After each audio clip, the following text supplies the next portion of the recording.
Hi guys, welcome to the home stretch of Online Comp 1. This is the third time I've tried to record this video. First time had technological problems, second time I got a phone call, so hopefully we'll make it through the next few minutes without any interruptions. Um, so, 2 weeks from now, you will be finishing up your Online Comp 1 dual credit experience. May 12th is the last official day of this class.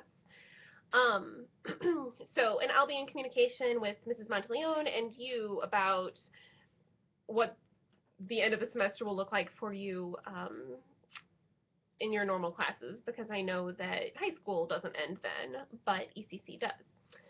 So we'll be in touch about that.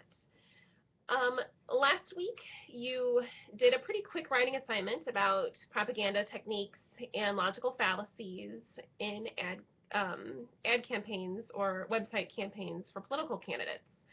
I know that was a quick turnaround, and both that and the lyrics analysis assignment that you're working on, those are very much lower stakes writing assignments that I want you to kind of see what you can do and what you can accomplish trying somewhat new techniques in terms of analysis. And a big part of my reasoning for having you do these specific writing assignments is to show you how these things that we talk about in the composition classroom, whether it's rhetorical appeals or logical fallacies or literary analysis, how in your life you're surrounded by these kinds of composition all of the time. Whether you're listening to the radio and singing along to lyrics in a song, or you're watching commercials or campaign ads, there's always opportunity to critically analyze the world around you, and specifically in the comp classroom, the words around you. So I hope that you do that and continue to do that. So the literary analysis assignment you're doing this week, again, this is just to kind of dip your toes in the water of what literary analysis looks and feels like. So when we did rhetorical analysis, for example, when we looked at the suffrage speeches or Martin Luther King Jr.'s letter from Birmingham jail, I had you go in and make an argument about the argument, whether through comparative analysis or kind of diagnosing and analyzing the use of rhetorical appeals. We do something similar in literary analysis, where you get meaning and pull meaning out of a piece of literature, whether it's a poem, a story, a novel, a film. It's when you're watching a piece of fiction unfold and you give it meaning. So as you get further into your studies, you'll talk more in depth about symbolism and theme and some of these ideas. For now, again, we're just getting a little taste of that. So I've given you 4 song lyrics to choose from. I've also given you a handout that has some poetic devices, so some literary terms that we often find in song lyrics. And I'm hoping that you can find an opportunity to use some of that terminology in your analysis. So what your job will be in this paper is to choose one of those songs to analyze, and you'll be making a claim about what those lyrics mean, what they reveal, what they show. So you and the person sitting next to you might choose the exact same song lyrics, but have vastly different ideas about what the song is about, and that's fine. If you can support your claim with quotes from the text, you're always right in literary analysis. So again, choose one. These are all pretty rich for analysis, and have a clear introduction where you make your claim, your thesis statement, saying what it is that the lyrics show or reveal, and then in your body paragraphs, quote the lyrics, analyze them, all the while practicing the technicalities that we've been talking about. Third person point of view. No, I think Undertow is about a relationship.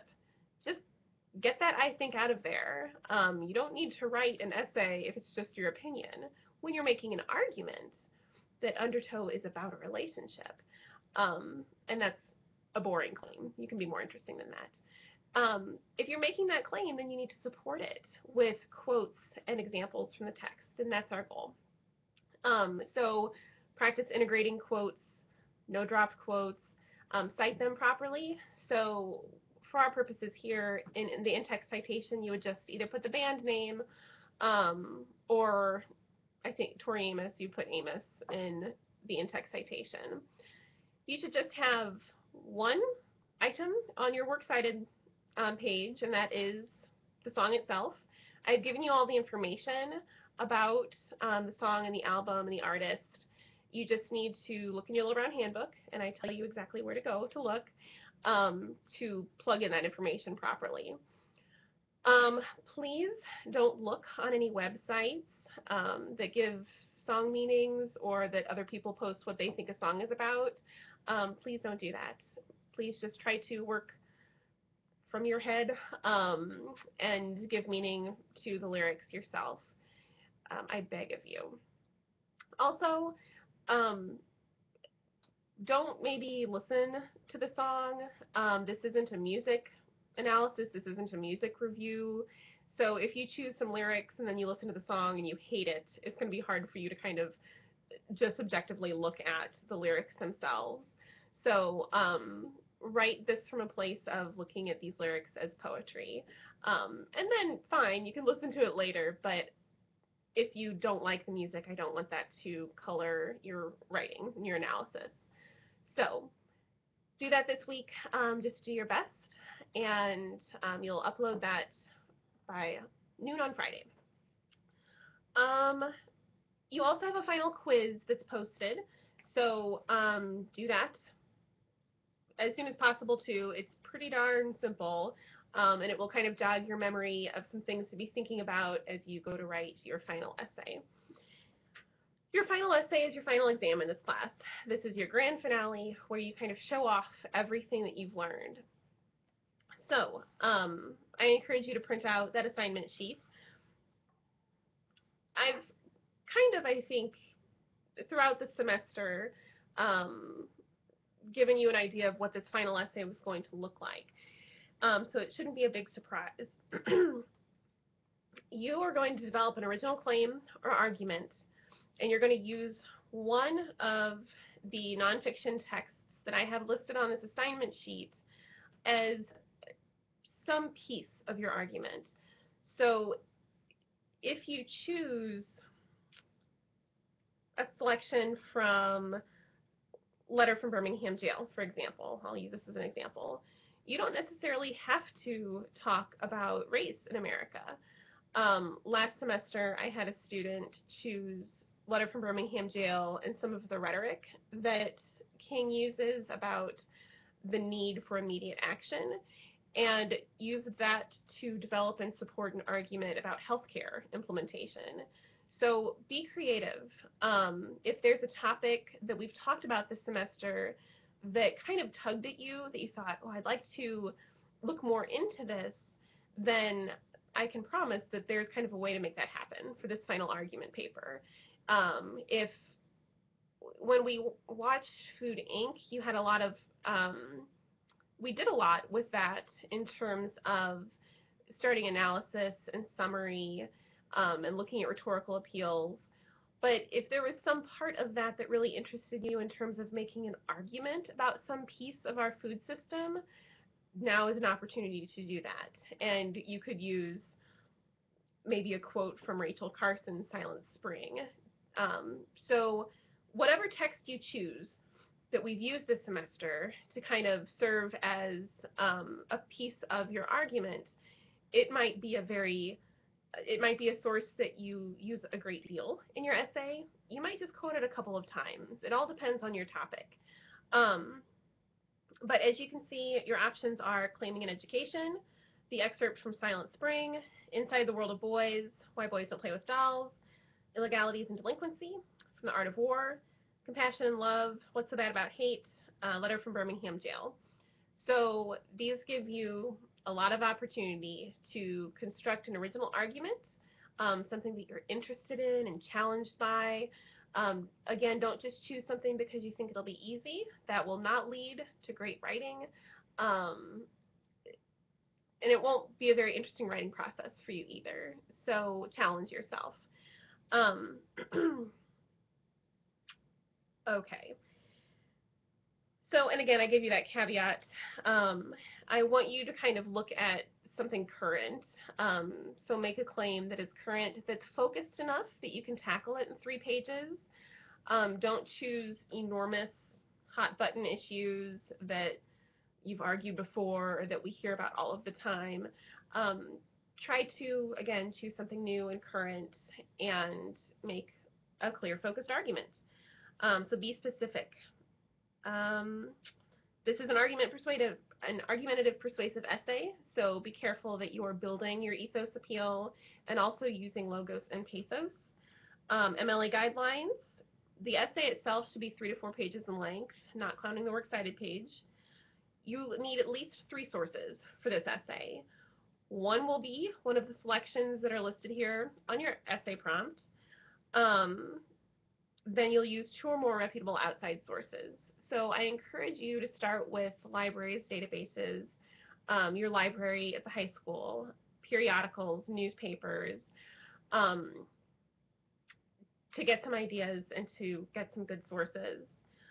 If you have questions about sources, shoot me an email, ask me, and I can say, oh yeah, Greenlight, that's a great source, or maybe we can look somewhere else and I can help you find something good. Remain in third person point of view. Again, no, I think, or in my opinion, get that out of there. Use your handbook. Use the resources that I've given you this semester. I've also included a little checklist to ask yourself, am I sure that my essay includes all these things? And then another couple of checklists that you can look at to check yourself in your final draft. I've set up a peer review forum, so be sure to participate in that. Again, your focus in the last week of this class, in the last 2 weeks of this class, is going to be this essay, making it just as strong and wonderful as you can. So you'll do the peer review forum, and then you'll also conference with me again. You'll either do how we did it last time, where I make comments on a Word document, but you also have the option of meeting with me one-on-one. Stay tuned for more direction there, because you can always come by the college and set up an appointment with me. And kind of depending on what your days look like, I might try to make it to the high school one day next week. So that's an option, and that's an option I hope we can take advantage of somehow. So if you think it's possible that you'd be able to come to the college sometime next week, even after school is over, let's keep in touch about that, because I'd love to meet with you one-on-one for this final essay. So stay tuned. Get that quiz and the lyrics analysis out of the way, and really pour your energy and excitement into this final essay. And let me know if you have any questions or concerns. That's what I'm here for. If you have an idea and you think that you'd kind of like to write about it, but you're not sure, shoot me an email and we can bounce ideas back and forth. So that's that. Have a great week. I also will finish up our text list this week. There are a couple of readings that you can use for this final essay assignment. So just look at the assignments link for that. And have a great week.